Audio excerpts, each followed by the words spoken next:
You are listening to our review of the week on Estate FM. Dzień dobry Państwu, z odmętów internetu wita Was Tomasz Cudowski. Sierpień ma się ku końcowi, ze świata powoli ściągają współpracownicy, a tak było fajnie i cicho w Open Space'ie i żadnych kolejek do ekspresu z kawą. Ale warto się obudzić z wakacyjnego letargu, bo wrzesień zapowiada się nie mniej gorący od sierpnia.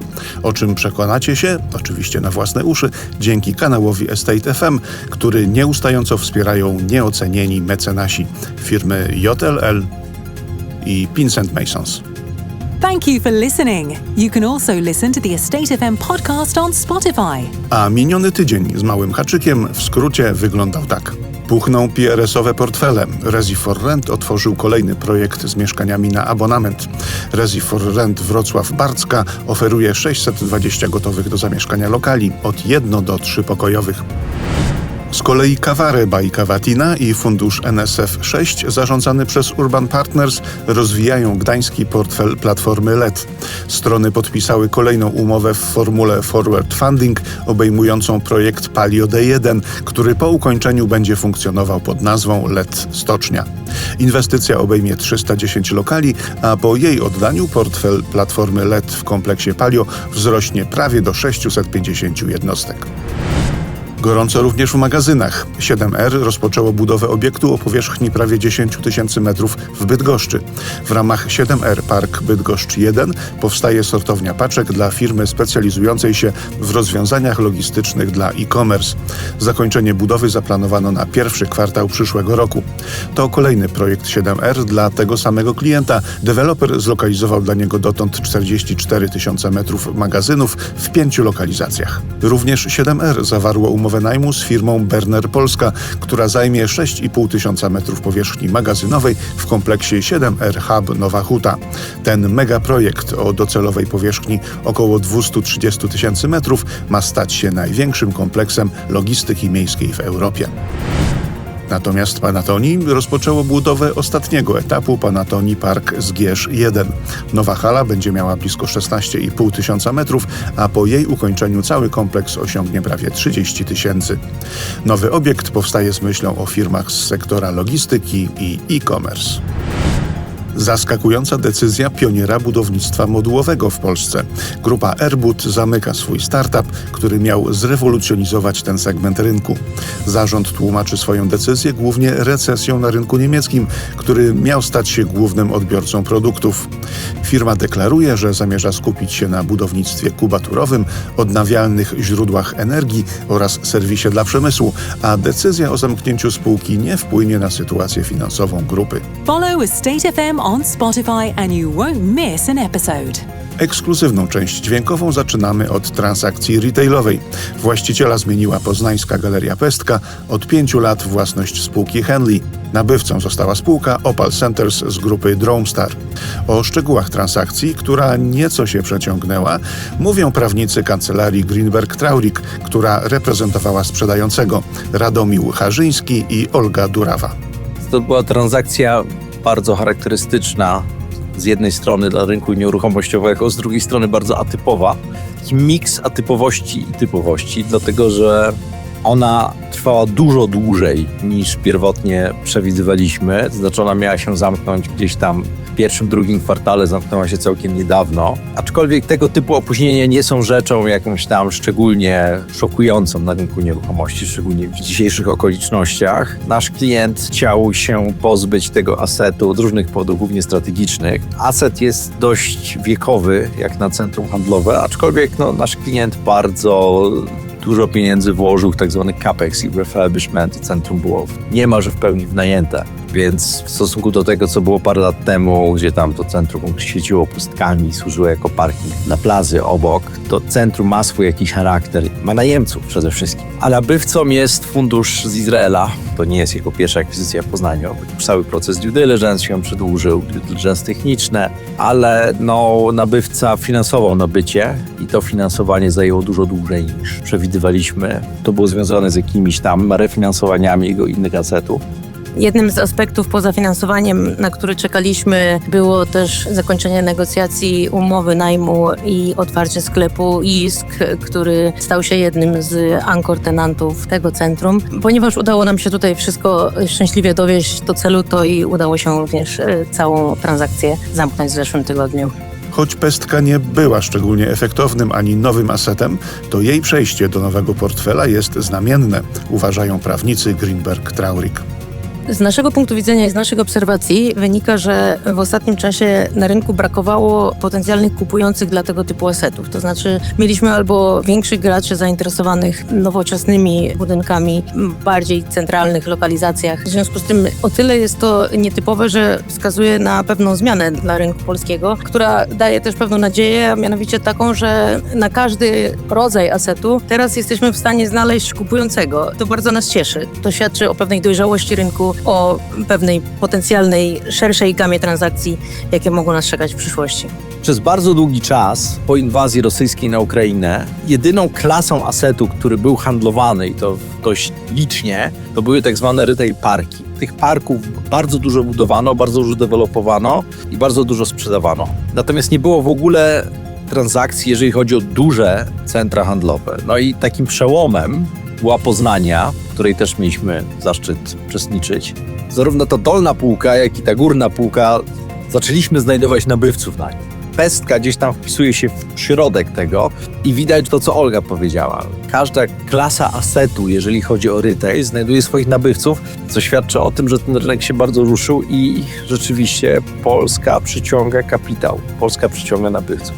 Tylko nadmienię, że również Living, który jest takim bardzo marginalną klasą asetów w Polsce, również w tym roku został sprzedany pakiet Resi for Rent, więc ten rok będzie charakteryzował się nie tylko tym, że jest potężny wzrost wolumenu transakcji, wolumenu inwestycji, ale też tym, że nie ma żadnej klasy asetów, która by została pominięta. You are listening to our review of the week on Estate FM. Z Poznania przenosimy się do Wrocławia, by sprawdzić, jak się ma dolnośląski rynek biurowy. A jak się ma? No, używając ulubionego zwrotu prawników, to zależy.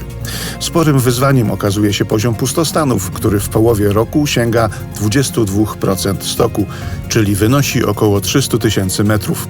Ale to nie znaczy, że duże powierzchnie są na wyciągnięcie ręki. O szczegółach Maciej Moralewicz z Newmark Polska. Co ciekawe, zaledwie w 6 budynkach biurowych na dzisiaj możemy wynająć powierzchnię, która jest większa niż 5000 metrów, wskutek czego poszukujący dużych metraży mogą mieć ograniczony wybór i skłaniać się do pozostania w dotychczasowych lokalizacjach. Dodatkowo wpływ na to ma stosunkowo młody zasób biurowy, bo prawie 60% istniejącej powierzchni występuje w budynkach, które mają mniej niż 10 lat i są wciąż relatywnie nowoczesne i konkurencyjne. W efekcie deweloperzy mają zdecydowanie mniejszą motywację do rozpoczynania kolejnych inwestycji i w tym roku, 2026, po raz pierwszy w historii wrocławskiego rynku wolumen powierzchni biurowych budowy spadł do zera. Dodatkowo wciąż wysokie koszty finansowania inwestycji, koszty budowy, no i przede wszystkim też większa ostrożność najemców w podejmowaniu decyzji dotyczących relokacji. No mają na to wpływ. Jak długo ten trend może się utrzymywać? Na pewno w perspektywie krótko- i średnioterminowej będzie on widoczny. Ta powierzchnia dostępna, czyli to prawie 300 000 metrów, pewnością będzie się wchłaniać. Przy niskiej, a tak naprawdę zerowej podaży spodziewamy się, że w przeciągu 2-4 lat dogonimy warszawski rynek, który zawsze był jakby przykładem tego, co się dzieje na rynkach regionalnych z jakąś inercją 2 do 4 lat, patrząc na rynek warszawski, gdzie ta podaż jest bardzo ograniczona. No wydaje się, że ten trend również dotrze do Wrocławia, natomiast myślę, że za 2-4 lata będziemy mogli to dopiero zaobserwować. Na pewno rynek deweloperski pozostaje tak samo cykliczny jak zawsze i zachowuje się absolutnie podręcznikowo i po okresie, że tak powiem, wysokiej aktywności deweloperów przyszedł czas na lekkie spowolnienie. Spowolnienie, powiedzmy szczerze, stanowi spore wyzwanie dla wielu uczestników rynku biurowego, ale już wkrótce może okazać się dla inwestorów okazją do korzystnych zakupów. We Wrocławiu zeszły rok 2025 był takim rokiem bardzo, że tak powiem, dobrym dla aktywności inwestycyjnej. 5 budynków zostało sprzedanych za kwotę prawie 125 milionów euro i na pewno najlepsze budynki biurowe w najlepszych lokalizacjach, o stabilnych fundamentach dochodowych, mogą liczyć na zainteresowanie inwestorów. Na pewno nie jest to rynek warszawski, tych transakcji będzie zdecydowanie mniej, natomiast jest jeszcze parę projektów, które są na radarze inwestorów. Choć aktywność najemców nieco spadła, to Wrocław pozostaje mekką określonych sektorów rynku biurowego, które ładnych parę lat temu upodobały sobie stolicę Dolnego Śląska i nie zamierzają się nigdzie ruszać. Prawie 69% całkowitego wolumenu najmu w pierwszym półroczu odpowiadały firmy z sektora usług dla biznesu oraz firmy IT, których udział sięgnął odpowiednio 43% i 26%.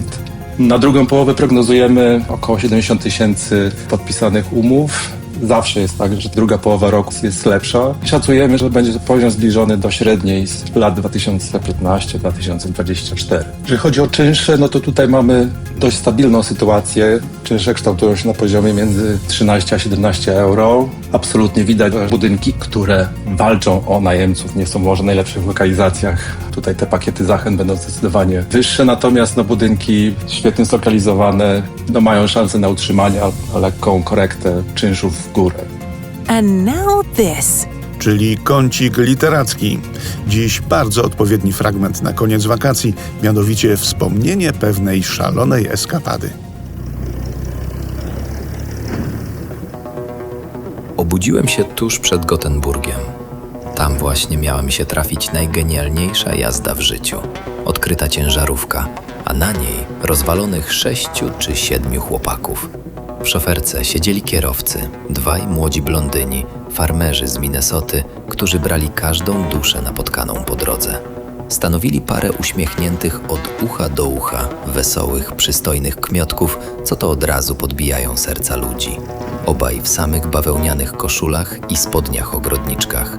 Obaj mieli potężne łapska i serca na dłoni, a także szerokie uśmiechy na widok wszystkich i wszystkiego, z czym los ich zetknął. Podbiegłem i spytałem: macie miejsce? Na co oni: jasne, wskakuj, starczy miejsca dla wszystkich. Jeszcze nie zdążyłem się wgramolić na platformę, a już ciężarówka ruszyła z łoskotem.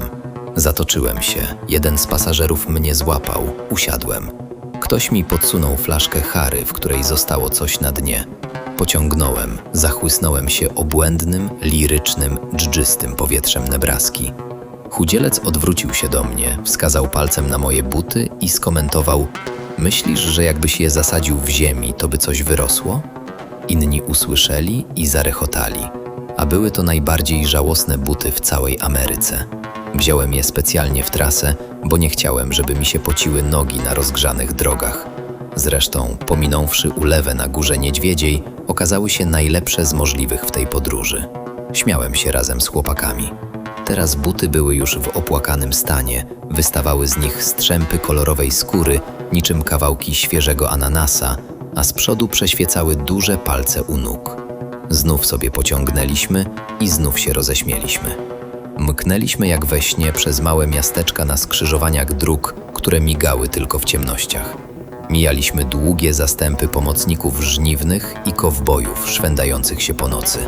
Rejestrowali nasz przejazd jednym ruchem głowy, a myśmy widzieli, jak się klepią po udach w odmętach mroku. Nasza banda musiała przedstawiać niezły widok. To był oczywiście fragment kultowej powieści Jacka Kerouaka W drodze, a czytał Jakub Talarek, pan głos z Eleven Labs.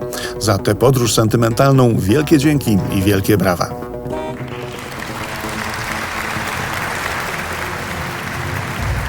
I na tym kończymy przegląd. Kolejny prawdopodobnie za tydzień, a my już powoli myślimy o jesiennych targach. Najpierw The District, a chwilę później Expo Real. Z kim się widzimy w Madrycie, a chwilę potem w Monachium? Zostańcie na słuchu i trzymajcie się tam jakoś. Thank you for listening. You can hear another review of the week on Estate FM next Friday.